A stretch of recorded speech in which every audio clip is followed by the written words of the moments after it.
Hollander moves Croghan's illegal trade goods into the Cumberland Valley near Carlisle, Pennsylvania, and then moves part of the goods to Pauling's Tavern, just south of modern-day Greencastle, Pennsylvania.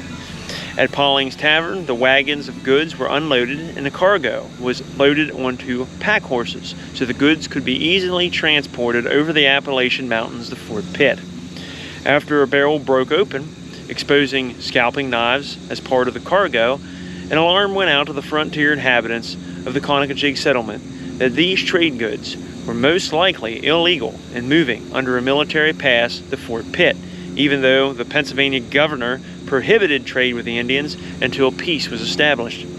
As the pack horse train departed and headed west towards Fort Pitt, it was waylaid at William Maxwell's house and then at Squire Smith's town by angry locals who demanded to inspect the goods, or at least have the goods go to here at Fort Loudoun for the British military to verify that the goods were kosher.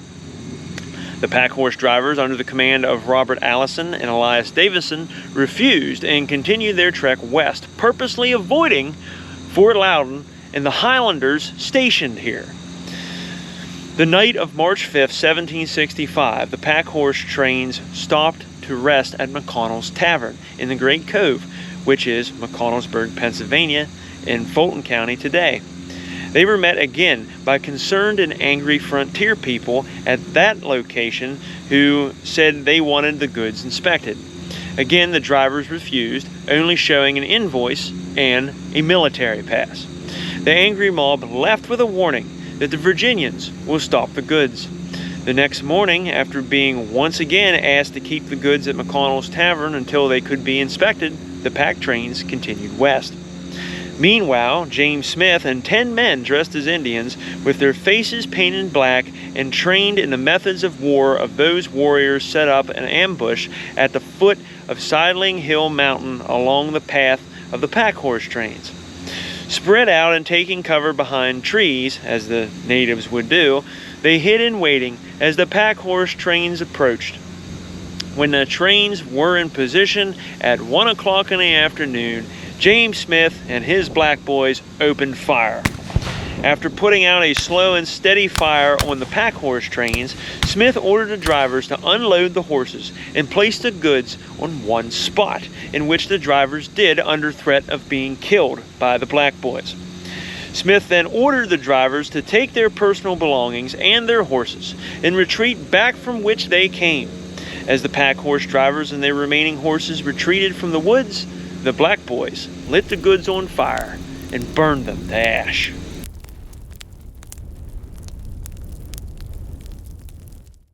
The evening of March 6, 1765 was a profound one for Lieutenant Grant and Black Watch here at Fort Loudoun.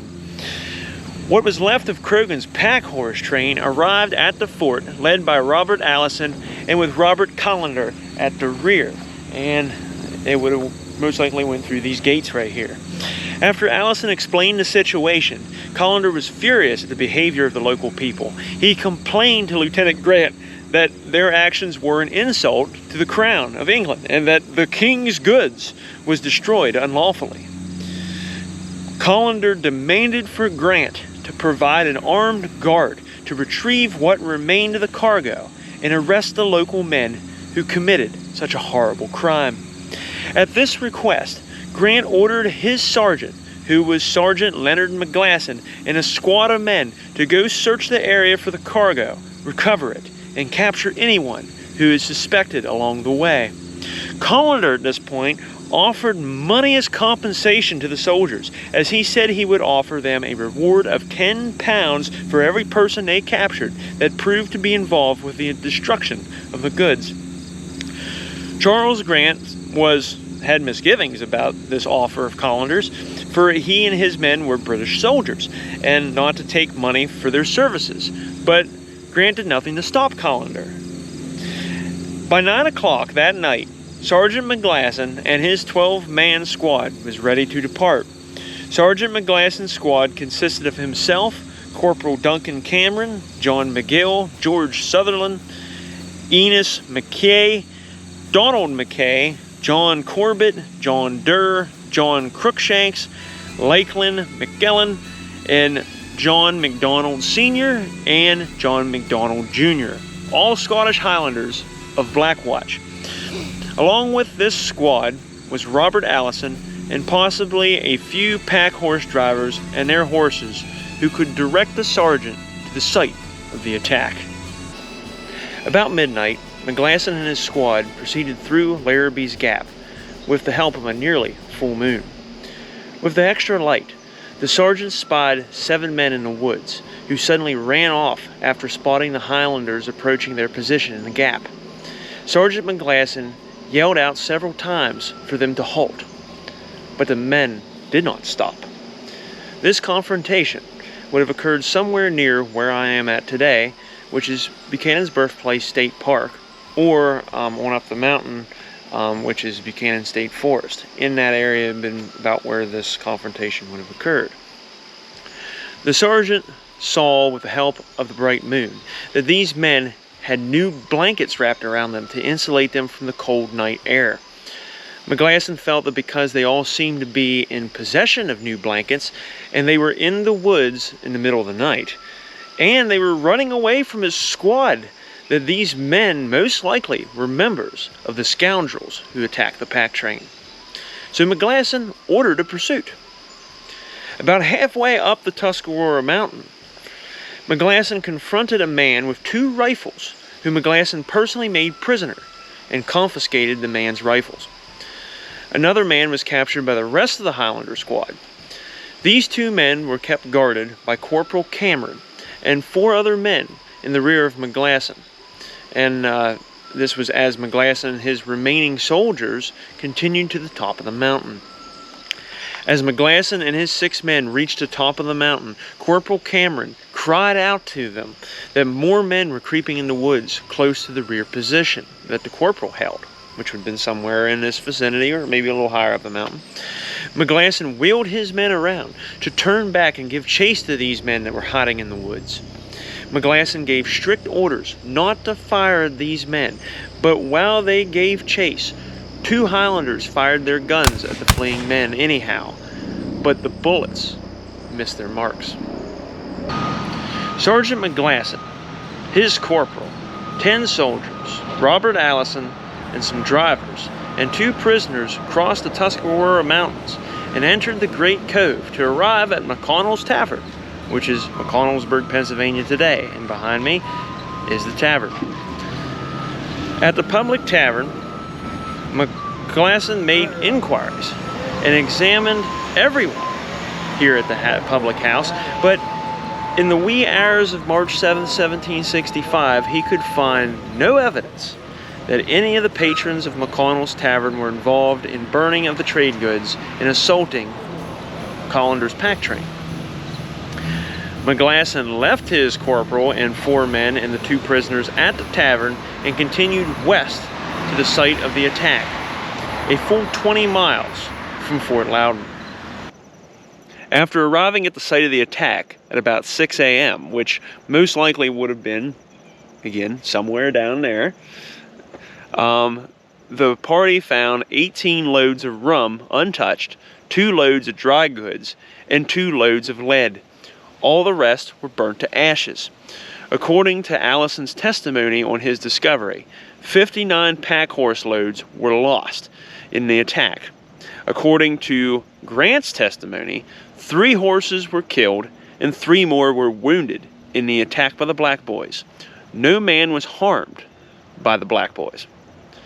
The rum and the surviving goods and lead were gathered up by the party and carried over the mountain across this valley and back to Fort Loudoun.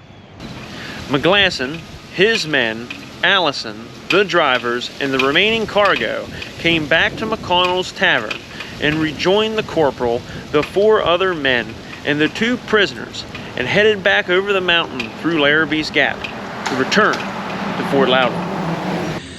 As McGlasson and his squad were negotiating the rugged mountain terrain of the Tuscarora Mountains, Grant was writing a letter to Lieutenant Nathan McCullough, commander of Fort Bedford, which sat further west on the road to Fort Pitt. Lieutenant McCullough forwarded Grant's info in a letter to Fort Pitt, addressed to George Croghan. Now Croghan sat in Fort Pitt, patiently waiting for his trade goods to arrive. Croghan had to have a smile on his face because once the goods were received and trade was reopened, his scheme would personally earn him 2,470 pounds of British currency at a time when the average property owner in Pennsylvania only had 186 pounds to his name. That smile would disappear when Croghan received McCullough's letter that read, "This day, a soldier of the 42nd Regiment from Fort Loudoun informs me that the goods for you to be served out to Indians were burned and destroyed, except a few kegs, by a set of villains that attacked the drivers 12 miles this side of Fort Loudoun. Those villains disguised by having their faces blacked. 4 of your horses were killed. The rest were allowed with the drivers to return to Fort Loudoun. Mr. Grant further informs me of his being told that there were upwards of 100 Virginians to waylay them between Loudoun and this post. This by far exceeds the Paxton affair. The consequence may be bad in hindering your going down the river in proper season." Obviously, James Smith successfully made 10 men seem like 100, and the Virginian ruse worked.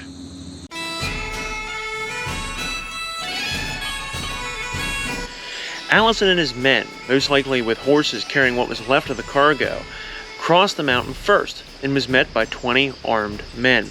These men told Allison that they intended to rescue the 2 prisoners that McGlasson captured the night before.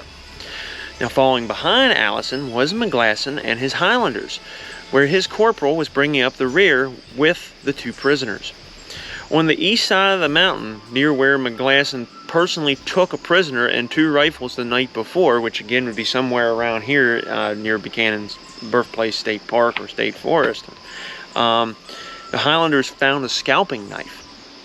Suddenly 4 frontiersmen with guns approached McGlasson and his party on the mountain. One of these frontiersmen asked McGlasson where he had been. McGlasson responded, "We're in the Great Cove." "What business brought you there?" asked the frontiersman. "The King's service," answered the sergeant. "Did you take any prisoners?" asked the local. "2 of them," was the response. "What were they taken prisoner for? What was the crime?" came the next question. "Well, for destroying the King's goods," the sergeant would have said sternly. "Well, Sergeant, where will you be taking them?" "Fort Loudoun," said the gruff Highlander. Well, this would have agitated the frontiersman. "You shall not bring these prisoners to Loudoun until we know for what charge." Sergeant McGlasson would have scoffed at this and said, "Well, as it seems you are determined to rescue these prisoners, I should make you prisoner as well." The sergeant advanced and captured the man, while the other 3 retreated from the location. Now, as McGlasson's party further descended the mountain at Larrabee's Gap, they were stopped by about 50 frontiersmen, all with guns and their thumbs on their locks, ready to fire upon the Highlanders. One of the frontiersmen yelled out, "Sergeant McGlasson, I will shoot you through the heart." The 12 Highlanders were clearly outnumbered by these 50 frontiersmen. Guns were pointed in both directions and tensions were obviously high. When McGlasson walked up to the line of frontiersmen and guns and faced the man that threatened him, and he faced the man's gun barrel. The proud, loyal Highlander sergeant was there for king and country. He was there in service of the Empire. He felt he had every right. Sergeant McGlasson reached up and ripped the gun out of the man's hand and seized him as a prisoner. McGlasson yelled his orders to his 11 Highlanders, "Disarm and make prisoners of as many of them as you can." And the Highlanders fell upon the frontier people, capturing 3 more prisoners. As McGlasson's party advanced down the mountain and down the road to Fort Loudoun, this party of frontiersmen regrouped in front of them and blocked the road. McGlasson yelled out, "Where are you going?" And the answer was, "Hunting." "If you are hunting us," explained the sergeant, "you should find us better game." McGlasson paused and then yelled out, "Clear the road for the king's troops." The frontiersmen stood their ground in front of the Highlanders, determined to stop them from taking their 6 prisoners and 7 rifles to Fort Loudoun, which to the opinions of the frontier inhabitants was obviously illegal. The British military had no right to take prisoners or personal property without a warrant from local judges. McGlasson then yelled out an order to his outnumbered squad, "Fix bayonets." McGlasson planned to charge the larger group of frontiersmen. Pretty ballsy move. Knowing that they did not want to start a shooting match with the British troops, the frontiersmen cleared the road, and McGlasson made it back to Fort Loudoun after losing a night of sleep and marching 40 miles distance. Here at the fort, Hollander greeted McGlasson and his squad with open arms, and because of those soldiers risking their lives, suffering fatigue, and having rescued some of Croghan's goods that Hollander was in charge of, Hollander openly gave some money to these soldiers in compensation. An action looked as bribery of a public official by the locals of the Conococheague settlement.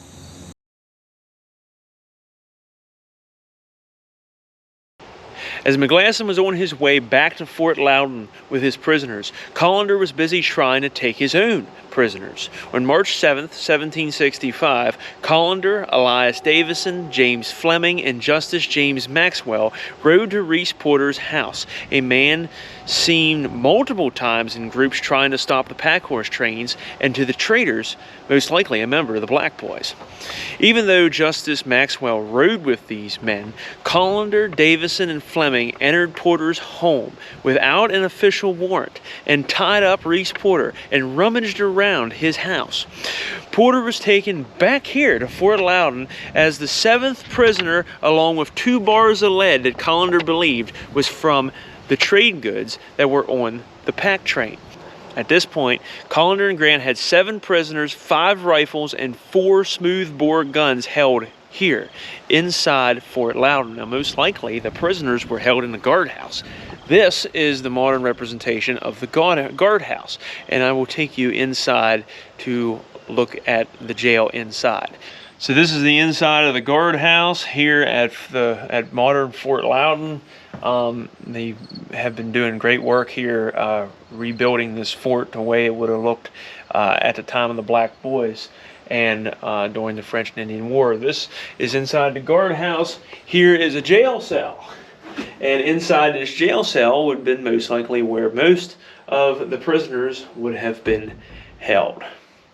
While at Fort Loudoun the next day, Justice James Maxwell, who clearly was backing up his friend Hollander in this dispute, received word from friends that a group of armed men were lurking around the fort with the intent of rescuing Reese Porter and the other prisoners, and planned to take Maxwell and Hollander's lives.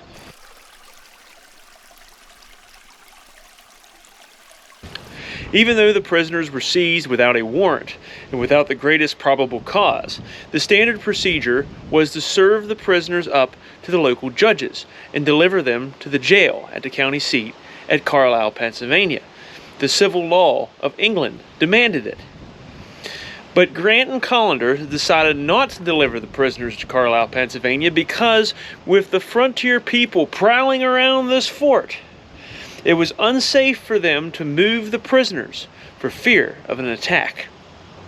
They also felt that putting these prisoners in the jail at Carlisle would make it easier for the locals to break them out, thinking that Fort Loudoun here was more secure than the locally run Carlisle jail. Out of fear of an attack on the fort, Grant ordered his men to be under arms the night of March 8th. On March 9th, 1765, Grant and his Highlanders, which numbered less than 50 soldiers here at the fort, were on high alert, prepared for a siege. Suddenly, around 200 armed people crept out of the trees and into the fields that surrounded Fort Loudoun. Grant looked out as the frontier people surrounded the fort and outnumbered him 4-1. The capture of the prisoners and of the guns were now a bigger issue than the trade goods. These people were local settlers, not members of the black boys that attacked the pack trains. This was way bigger than that now. Knowing that this could turn into a civil war if he used force like his sergeant did just days before, Grant decided it would be better to negotiate. Grant asked to speak to the leader of the people surrounding his fort, and a man stepped forward, and it was none other than James Smith. But this time, he was dressed as a frontiersman, and without his black face paint. In fact, no one in the frontier people's force disguised themselves to surround the fort at this time. Smith entered the fort for negotiating purposes when Grant asked, "What do you mean by appearing with such a mob before the king's fort?" "We have come to demand the prisoners," said James Smith. "It is our understanding that they are to be committed to Carlisle jail." "Mr. Smith, what would you do if I were to send these prisoners to Carlisle under armed escort by the king's troops?" asked Grant. "Then we shall first fire over the soldiers as a warning," replied James Smith. "But if they would not give up the prisoners upon that, we are determined to fight the troops and die to a man sooner than let them prisoners go to Carlisle." Grant wanted to avoid a civil war. He was unprepared to go to war with other British citizens. He was outgunned and he was outnumbered. Plus, the people that surrounded his fort were not people involved with the trade goods dispute. These people were just common citizens that had a problem with the British military. Grant decided to release the prisoners on bail. But what Grant did not release was the 9 guns that he held, private property that the local frontier people viewed as being seized illegally.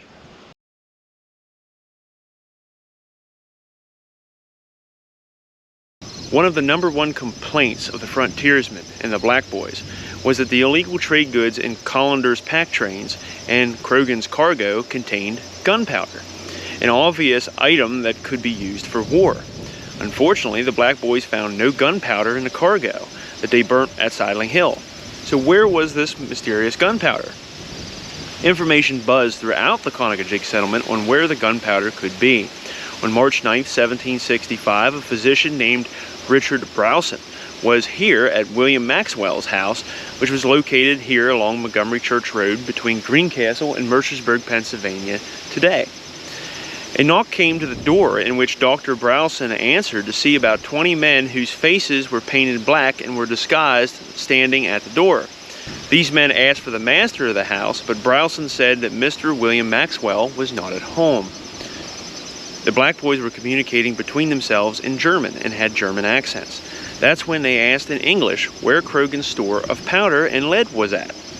Dr. Browson had no answer for them, being a bystander, so the black boys broke into the storehouse that stood near Maxwell's home, which is somewhere in this vicinity behind me here, and searched the goods stored there. They found 8 barrels of gunpowder, and in celebration whooped and yelled and fired their pistols in the air. This signal was then answered by whoops and shots from 20 other men in the distance, who came up to the rest and helped move the gunpowder into the woods, since each barrel weighed about 80 pounds each. The black boys set fire to the powder barrels, in which the barrels exploded and burnt.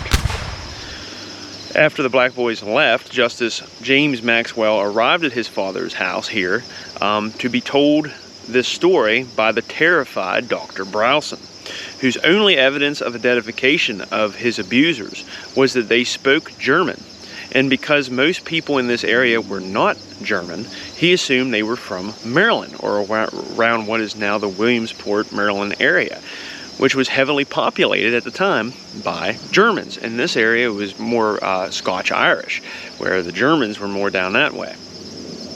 In fact, Robert Hollander had stored gunpowder and lead at Paulings, but moved them to various locations, such as 6 horse loads, which included 2 gunpowder barrels at Robert McFarland's house, which was somewhere close to what is now McFarland Road, just east of modern-day Mercersburg, Pennsylvania today, And he stored 30 horse loads, including 8 barrels of gunpowder and 4 or 5 loads of lead here at William Maxwell's. All of these goods, plus any still at Pauling's Tavern, was moved to Fort Loudoun for safekeeping until they could be moved to Fort Pitt. This event at Maxwell's, here on Montgomery Church Road today, is significant because it shows that at this time the Black Boys were no longer just a ranger group James Smith trained in Indian warfare. It became a movement. These men at Maxwell's were from a German background and was later proven to be from Williamsport, Maryland area. They were not part of James Smith's small commando group. They were part of a larger group of concerned citizens who acted against the traitors and later against the British soldiers for what they felt was for the common good. The black painted faces of the Black Boys from March 9th on became a symbol as well as a disguise.